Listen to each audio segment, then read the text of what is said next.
Okay. Here we go. Is it good? Okay. I'm making sure. Okay. Well, still continuing on.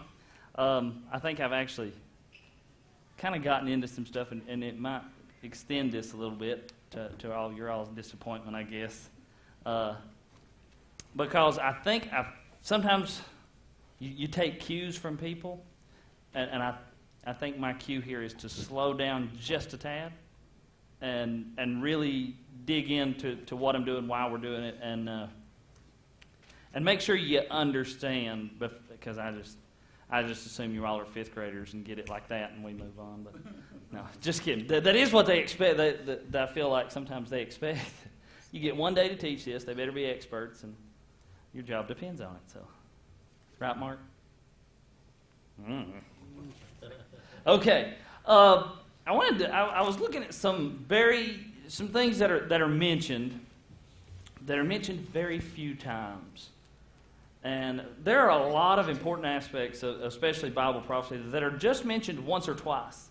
We're going to look at 3 verses tonight, but I wanted to look at one. It's kind of way off topic, but it fits in kind of to the theme of why we're doing it. And I'm looking in Revelation at the moment, chapter 13. If I say Revelation 13, what do you automatically think of? Beast out of the sea. The beasts. Revelation 13 is the beast out of the sea and the beast out of the earth. So as far as I know, this is only mentioned here, the aspect that we're looking at. And it says, I'll just read out of 13 verse 15. It talks about he was given power to give breath to the image to the first beast so that it could speak, and all who refused to worship the image to be killed.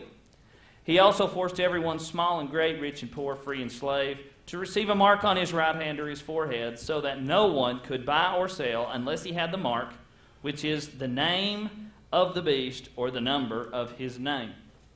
This is a one-time thing. We don't hear about this mark of the beast, other than, I think there's a reference that says, the one who caused those to take the mark. But we don't go in depth anymore about that. So, why do we spend a lot of time on it? You can go anywhere and find information on the mark of the beast. It gets a total of maybe 2 or 3 verses in the entire Bible, and we spend so much time on it. Why do we do that? We want to know. We want to know who it is. You better start calculating your name. Translate it to Hebrew and start adding up the letters and see if you're it. And you can make it work. If you have to add Mr. or Mrs. or I don't know if Mrs. would work or not, but it could. So the reason is actually what I looked at is in the next verse of why we have that, because it says this calls for wisdom. If anyone has insight, let him calculate the number of the beast, for it is man's number. His number is 666. We're not going to talk about the mark of the beast and all that, but it calls for wisdom to look and to know. You have to realize that the Antichrist has very little time on his hands.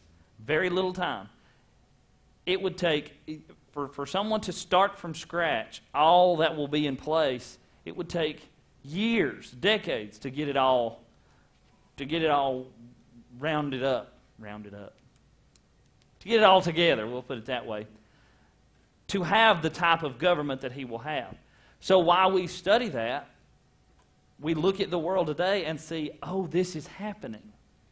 It is happening. We can see that all this is going on.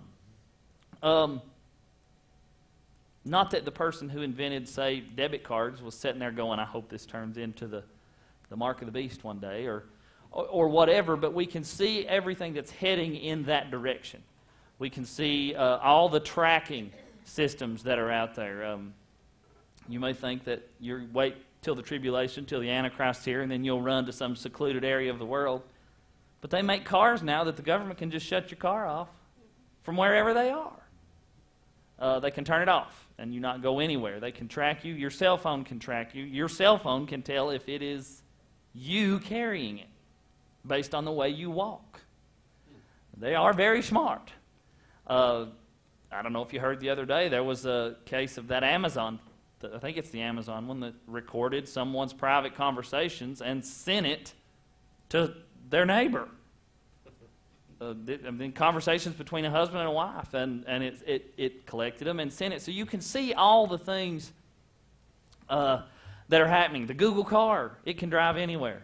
The glasses that can tell when someone is within 50 feet of you. All these things we see happening, we know that it's leading to that. And that's what I want you to see with the rebuilding of this temple. Which I think, I was told one time that, it's not right. It's not the way that God works, so to speak, anymore, whether with the red heifer or whatever it may be. So it wouldn't really matter about, how accurate they were. But it's right to them. It's going to be accurate to them. It's not right to hijack an airplane and run it through a building. But in their eyes, it was right. It was, not that I'm condoning it, but it was right to them. If it is right to them, they're going to do it the right way. So I wanted to show you a few things. First, I wanted to look at some verses in the Old and New Testament. Daniel, John, Jesus, and Paul all talk about a new temple that's got to be there. And we can read them in all kinds of different places. I didn't put the one where Jesus quotes Daniel here. He talks about the abomination of desolation. But in Daniel 9:27, he, being the Antichrist, or this political figure that comes on the scene, will confirm a covenant with many for 1/7. Go. Check your focus on that, on the lens. Okay. I guess I got to get out from in front of it.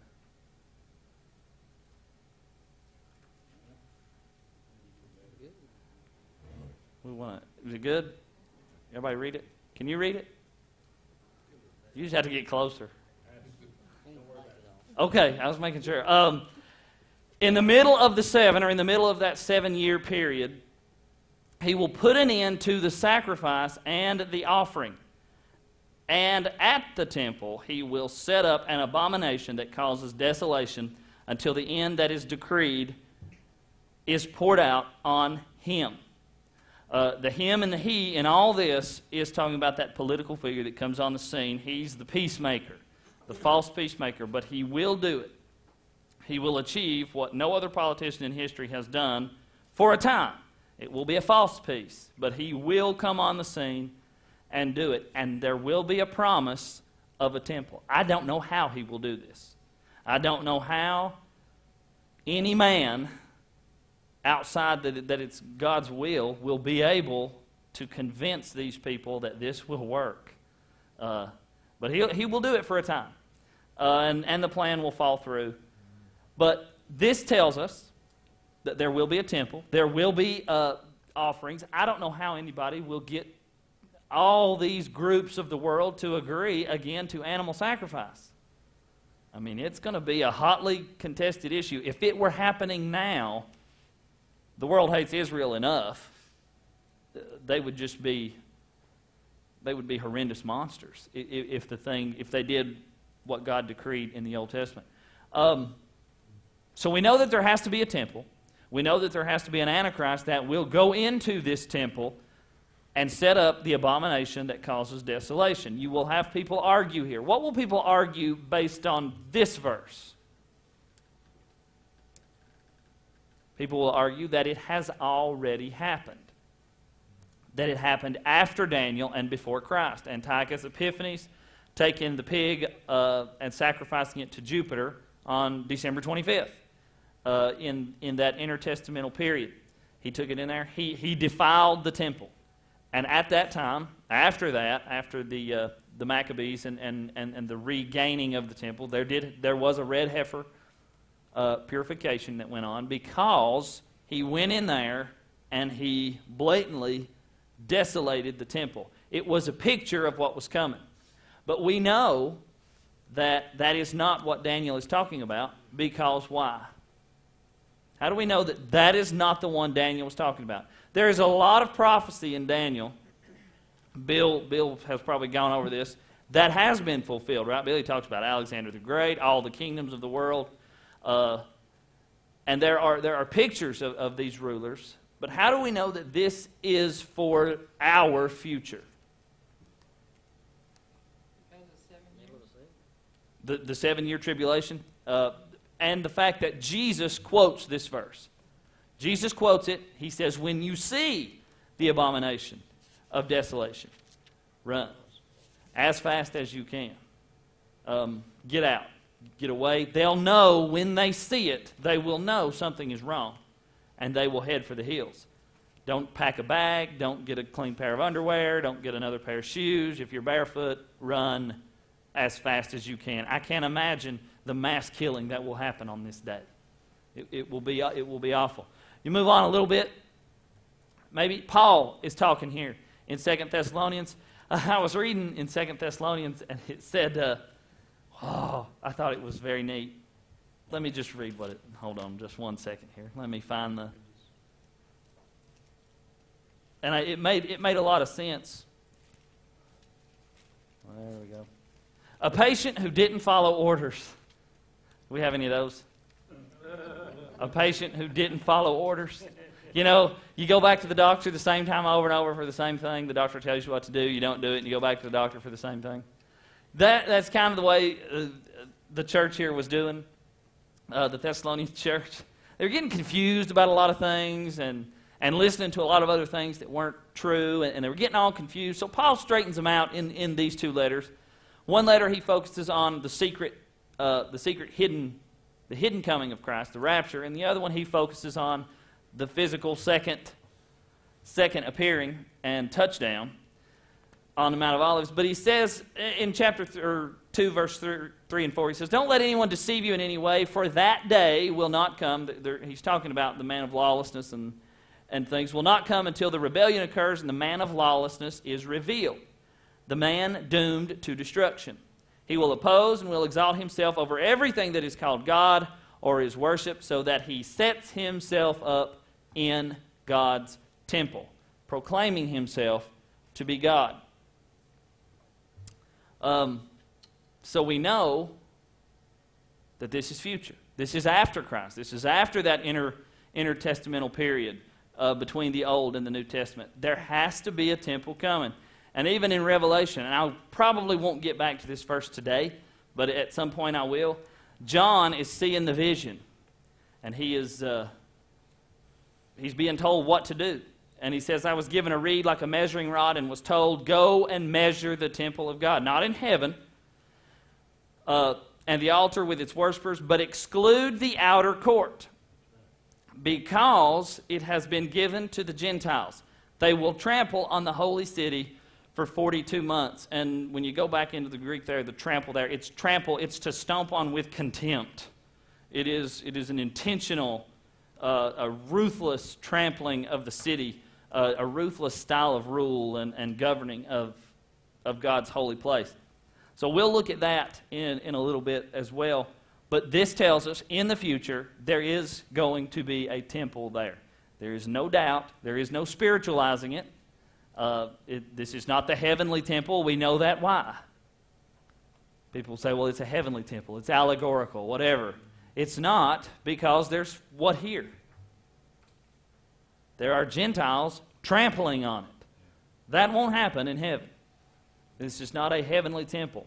So what I want to get across to you is, when we have when we look at all the things that signal the Antichrist coming, how he'll have this one world government, the one world currency, the one world religion, one world economy, everything that will be set up. We can see those steps taking place now. We can see it getting set to be that way. And won't be at all surprised. The devil's not going to come out and shock us. Well, not me. He's not going to shock the world that is left behind after the rapture. It's not going to be something that they're like, whoa, I don't know about this. It's something they're already going to be comfortable with. They're going to already be comfortable with electronic spending, tracking, all these things, they're going to be comfortable with it. He's not out to shock you, but he is out to steal your soul. So, I wanted to look at some things, and I'll get into this. I think this is fantastic. There are two organizations in Israel. One is the Temple Mount Faithful, and one is called the Temple Institute. And most of what I've got here is from the Temple Institute. They have a website that will absolutely blow your mind. It will fill you with so much. There's no way to know it unless you live it all the time. It is so difficult. And we're not going to read everything that's on here. But I want to show you what they've been up to the last few years. And you've probably never heard of it. That's their intent. It's a powder keg over there anyway. Every little thing that anybody does, every move the prime minister makes, everything. They build a house, the world knows about it. Everybody gets in an uproar over every little thing. So they have kept a lot of this, down low. They don't want, the world knowing. Jews don't proselytize. They're not out seeking converts. They want peace, and they want their temple. Now, we were talking last week. Lisa was... It was us talking last week about, when you look at it today, everything they're doing is wrong, isn't it? There is no temple. They can't sacrifice. And that's the things that God said will work. They believe, or they come up with the excuse that God will substitute, the sacrificing for good works and church attendance, things like that, charity. But there is a desire within them to get back to what God has them doing. What He set out for them to do. There's a desire to get that back. If there wasn't, there would be no plans to do this. Another reason that you don't hear about it a lot is you could kind of relate it to backslidden Christians. It's Jews that are either Jewish by birth or what we would call secular Jews. They just really don't care. Their mind isn't on the things of God. Just because they're a Jew doesn't mean they walk around with, the modest black clothing and the curled sideburns, things like that. That's not. You go to Tel Aviv and it'll look like Vegas. That's the modern city. It's just like anything else. It's just like anything. You have the people that are what we would call backslidden or not religious at all. They're Jewish by birth only. And a lot of people think they are Christian by birth. And we know that's not by physical birth anyway. So what they've been doing is they have been getting ready. They're ready for this temple to be built. And they've started building a lot of things. And what I'm going to show you, I'm just going to show you 15 separate things here. And there are thousands of things that have to be ready when the order is given, build this temple. Has anybody ever built a house? Not physically built one, but had one built. It's like when you finally get the word go, it's like go as fast as you can. Luckily, we built ours in the summer, so I didn't have to work. We could go get all these things, but there was a hurry to get it done. When the order goes out, they're going to be in a hurry. So this is some of the measuring cups. These are the vessels that will be used. They are built to the specs or the specifications that are in the Old Testament. They're ready to go. It's coming. It's going to happen. So these are some of the measuring cups that you'll see, different sizes for everything you can imagine. The incense chalice. Oh, I'm in the way. When you see this, I kind of think of the Armenian service or the Catholic service where they have that thing swinging in front of them, smoke, and it's got smoke coming out of it. This is what they would take to the altar of incense. This right here would be an instrument they would use. It's ready. What color is it? I won't even say what color. What's it made of? Gold. It's gold. They didn't just throw this thing together. They're doing it right. They're doing it based on how God told them to do it. An incense offering shovel. A shovel. Even the shovels are made to the specifications that God said. He left nothing out. Make sure that you get everything right. The Bible does say that in a future time in Jerusalem, even the pottery is going to be considered holy. because everything will serve its purpose as God intended for it to be. A large mizrach, I guess that's how you would say this. You can't see that small picture there, but it's obvious, it looks like a cup, right? This is what collects the blood as the animal's throat is slit. But you can't get lazy with this thing because it's got a pointed bottom, which means you can't do what? You can't set it down. You handle the blood of the sacrifice with great care, and you do with it what is meant to be done with it and not get lazy with it. You don't just misplace the blood of the sacrifice. It's got to do what it's meant to do. They would go and they would sprinkle it on the altars from this cup, but they also never let it set down because it would say the blood congeals and almost becomes useless, and that's why it's pointed. That's why it's sitting sideways on that case. You use the blood for the prescribed manner and then go about the rest of the business, but you do not set such precious things. Now, this is what determined their forgiving of sins for the next year, this animal. The three-pronged fork, this would be what, during the sacrifice, that the Levites will take. They will stick it in, and their portion that comes out, they will, that's what, in the Bible days, they would eat that, and that would be the portion that they would get. Remember Eli's sons that died? They were not doing it the prescribed way, and they were picking the choicest meats, and that's not how it was supposed to be. They were supposed to take this right here and take what would be there. So that's ready to go. All this stuff, the oil pitcher, what do you think that's going to carry? It's not going to carry oil for your car. It's going to be the oil for the menorah, to light the menorah. Even that will be a holy artifact. Moving on just a little bit. Not sure what this will be the table of showbread. This will be used in the temple. They'll have 12 loaves of what we would call manna or a wafer-like substance, and that will be what it sits on. The golden altar of incense. You can see there the priest putting the incense on the altar. This would be where Zechariah was probably at during his encounter with the angel when he said, "You will have a son." The golden menorah, this is the one I have seen. It is in a glass case outside a plaza at the Western Wall. It's actually up on a platform that's up above it. But I've seen it. It's there. I even have a picture of my own of that. But it is ready to go. It's huge. Solid gold. Ready to be put in. Oh, I'll go back. Okay. I meant to stop before I got to that. A couple of interesting things that they're doing. This is all the stuff they'll use. But that's not all the stuff that they need. Because God prescribed your clothing in temple service. These men would not even put steps on the altar. It was a ramp. Do you know why? There was no skin to be showing on your legs.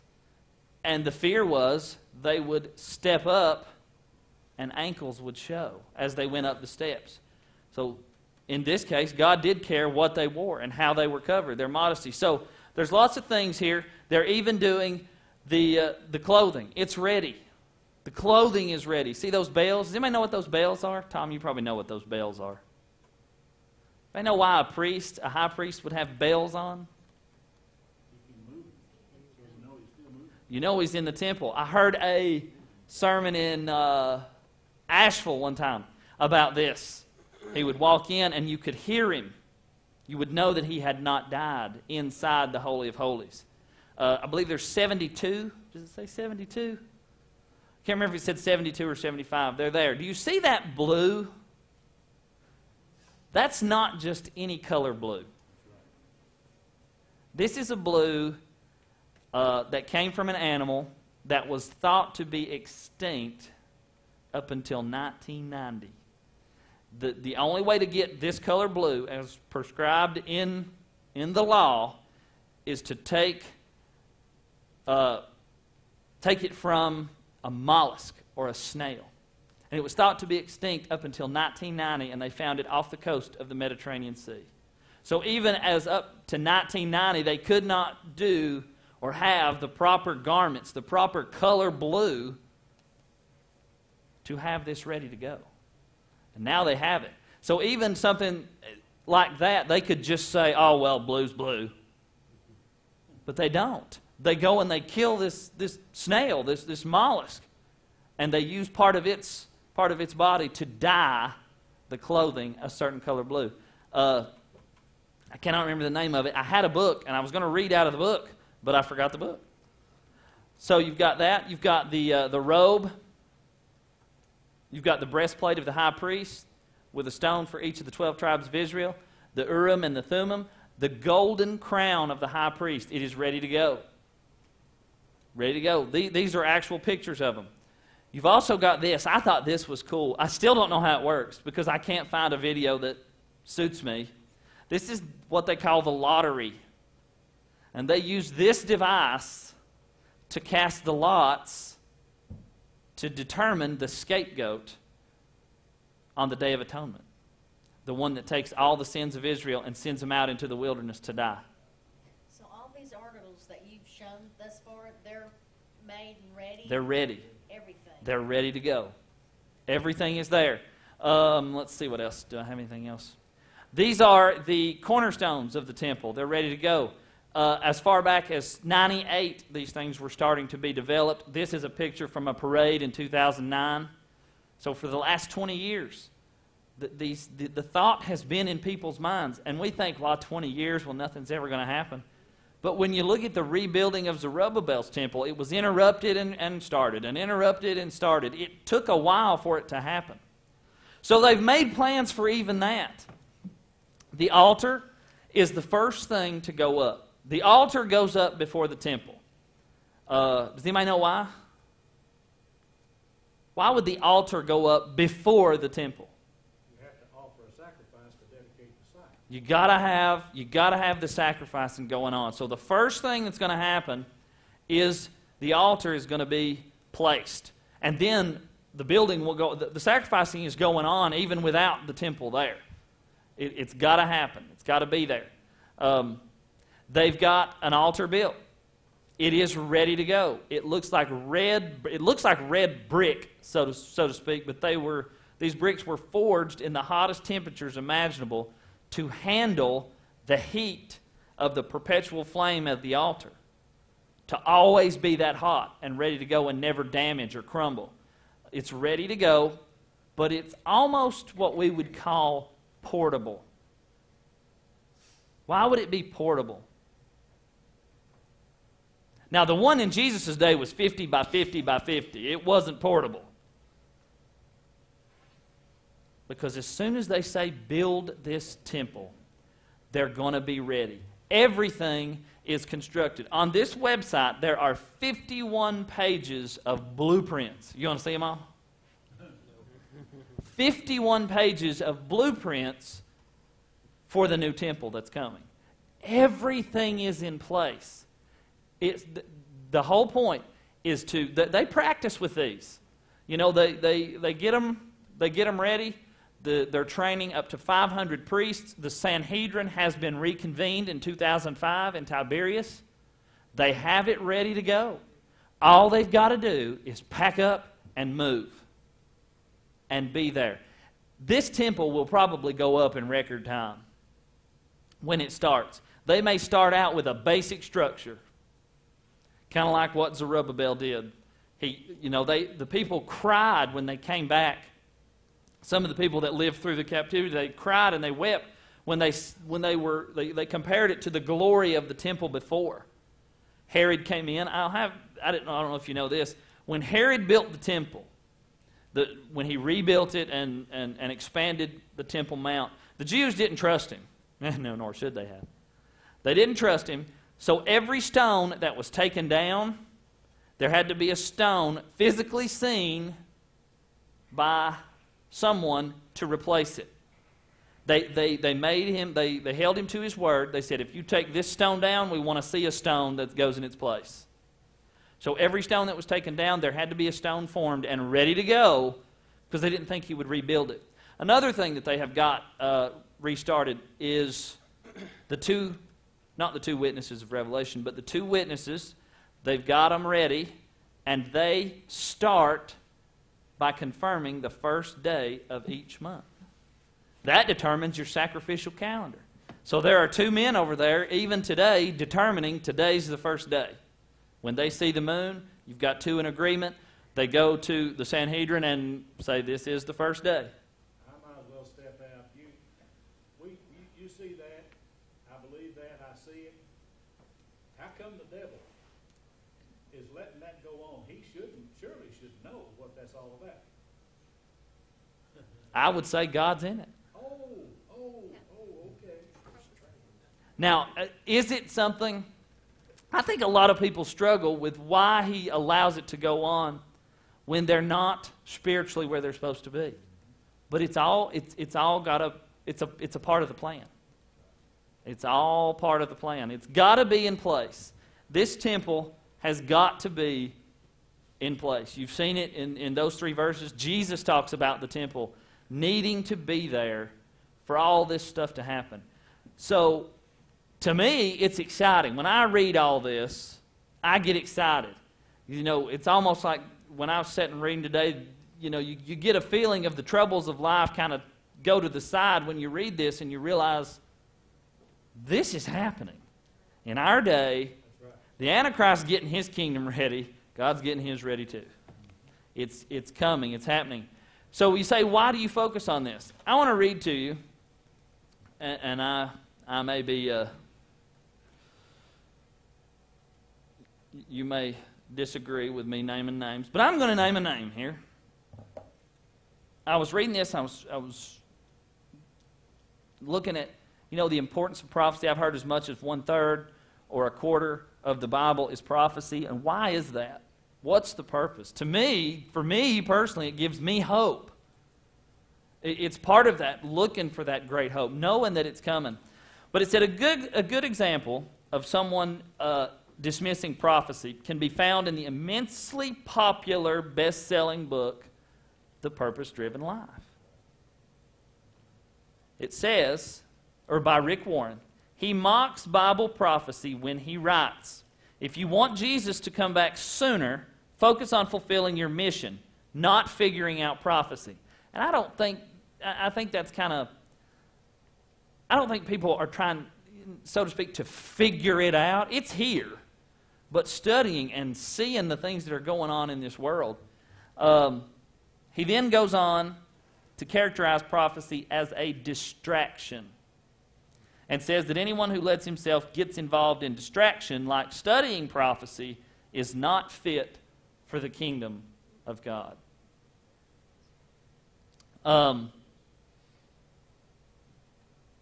That's, you know, Jesus penned the book of Revelation through John.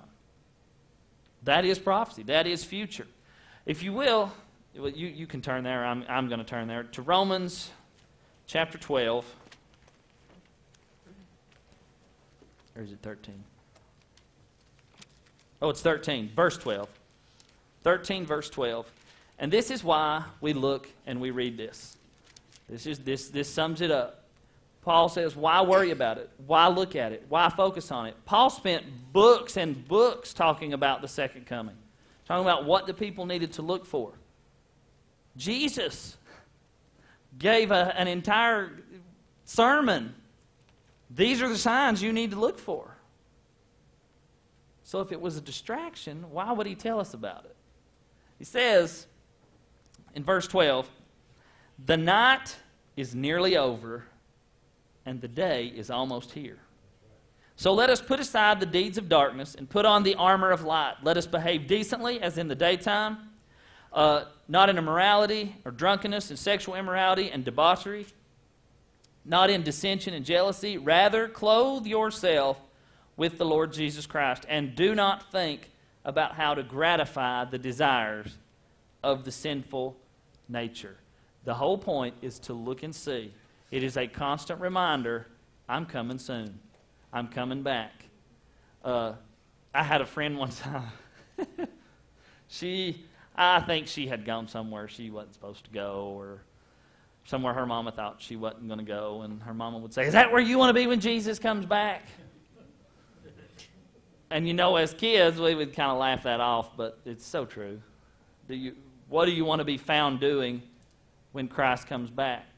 There's a song out that by Linda Randall. She says, one day Jesus is going to call my name, and I hope that there's no big change.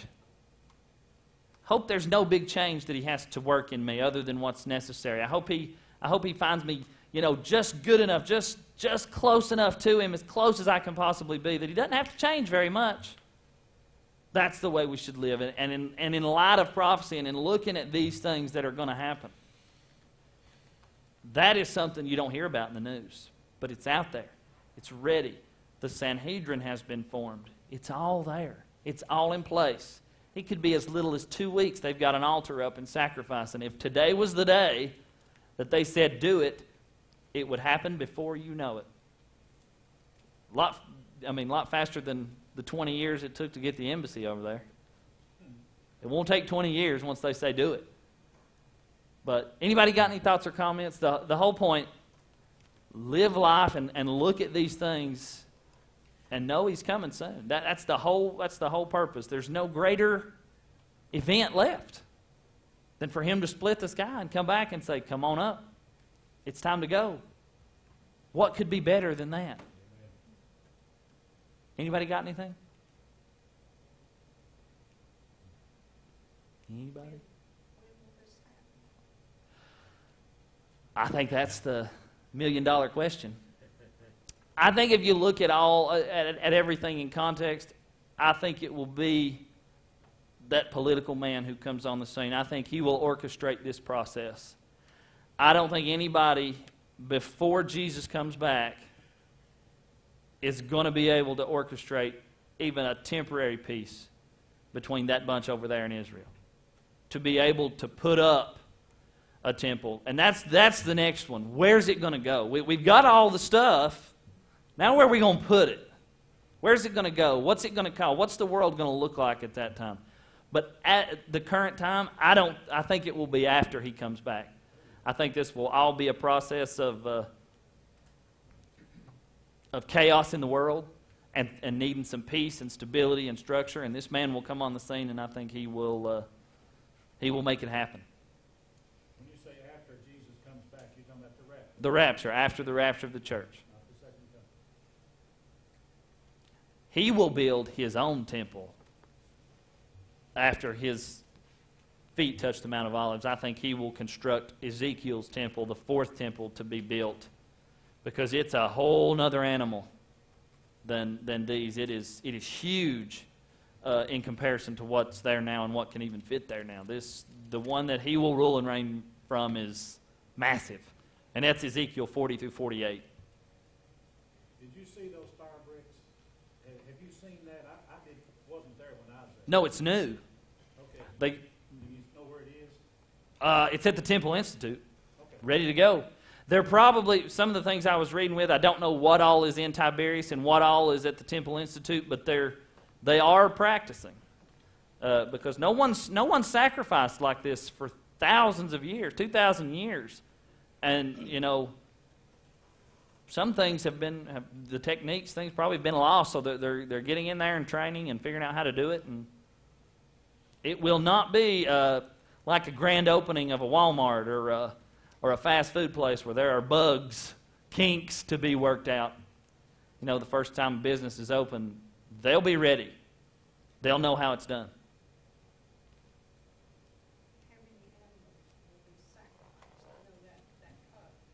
Oh, wow. Thousands. There will be daily. There will be a morning sacrifice and an evening sacrifice. If they get to the point where they sacrifice for all the sins, you're looking at lots and lots. But see, that's talking about the weight of the animals. That the altar is built to where it can stand the heat and the weight of of all those animals. In a Passover season, it's thousands upon thousands upon thousands of slaughtered animals. And can you imagine? I watched the thing where they would clean underneath it. You know, the grate is in the altar. There's a grate where the ashes fall. There's a pit. I mean, everything's thought out. I didn't show you that, but there's a pit that's built beside the altar where they dump the excess ash in a hurry, and then somebody's job, one of the priestly duties, is to clean up that ash. It's all in place. It's unbelievable. They'll set up the rotation. You've got 24 orders of the priests. They'll set up the rotation. One group will go for a week, and then the other 23 will go, and then they'll start over. They'll do it again, and then everybody will be there for those 3 big weeks. It's all ready. I hope you learned some things here, but I don't know. I get excited when I see all the stuff that's happening, and just even from 1990, from finding blue dye, you know that it's possible to make the priestly garments the color they're supposed to be. Because otherwise you could just say, it's just blue. It's got to be certain materials. It's unreal what all you get into. Most of what I'm coming out of is studied by Grant Jeffrey. And I think he's died, hasn't he? It's good stuff. He was a prophecy teacher. One of the last few kind of reminds you of, who's the monotone one? Hal Lindsey. Great stuff. Whew. He might put you to sleep. Like maybe I'm putting you to sleep. I don't know. No, I already did that before you started. Yeah, right. All right. Anybody got anything? Anybody?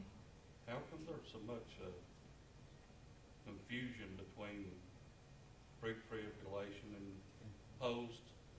There's a couple on TV that I believe in pre myself, but there's a couple of preachers that on TV that says we're going to go all the way through the whole 7 years. Well, I don't believe that, but why are they? Some of that. You could go on for a long time. I think a lot of that. One, people say that it's a new thing, that a pre-tribulational rapture and all that is a new invention of the church, late 1990s, kind of along the lines of Zionism, or not late 1800s, that kind of thing. But there's documented cases all the way back to the 2nd century church of those teachings of a pre-trib, that he's coming back before. I think a lot of that is taking one verse out of context. You take one verse out of context and you can go anywhere with it. And two, I think it's the same as if I was the devil, that's what I'd do. I'd get you to believe anything that made you fear life, just like losing your salvation. I would make you fear living a life for Jesus. If you think you can lose it and you think that what he did isn't good enough, I would make you believe it too. Not knowing. We know. He tells us what's going to happen. And there's a lot of people. A lot of people. A lot of people. People try so hard to find ways to get saved, and I swear when they get saved, they try so hard to find ways to get unsaved. I don't get it. God's always provided a way of escape before judgment. If you go study all through the Bible, he's always, and he said he would provide a way of escape in the end. Don't you start taking my sermon for next week.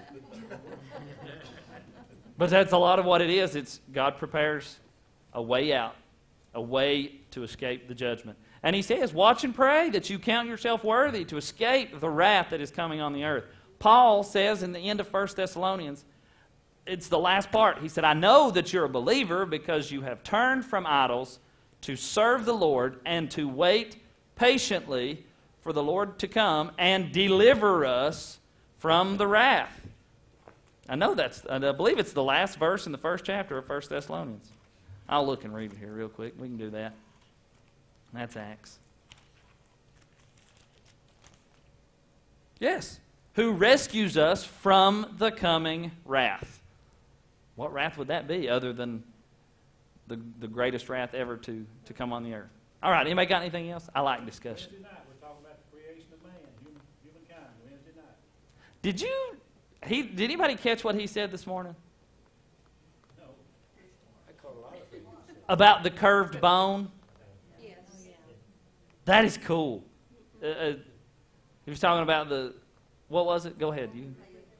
The rib, but is the translation rib or is the translation curved bone? translation in King James is rib, but the Hebrew is curved bone.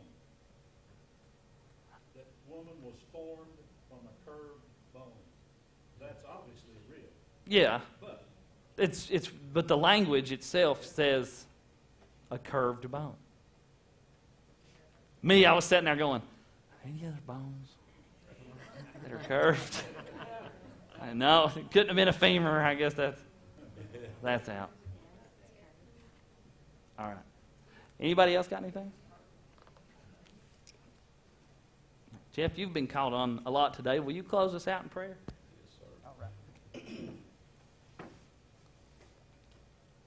Our precious Heavenly Father, Lord, as we bow before you tonight, Lord, we ask you, Lord, to be with all the ones that was on the list this morning and the ones that was brought up tonight, Lord. We ask you, Lord, to touch their bodies to where they'll be able to be in the church somewhere, Lord. Lord, we ask you, Lord, to be with everybody here tonight, Lord, and be with the ones that has to go work this week, Lord, to bring us back safe next week, Lord. I thank you for Brother Jordon, and thank you for the message that he brought tonight. It was very interesting, Lord, and it's something that we all need to know. I thank you for each and every blessing that you bestowed on us, Lord. I ask you, Lord, to be with our leaders of this country, Lord. That's something, Lord, that I've been praying about, Lord. Our leaders right now need to really look at things, Lord, and decide that what needs to be done and what's the right thing to be done. Be with Brother Tom as he brings the message Sunday, Lord, and be with each and every other church in the county. We ask all these things in your precious holy name.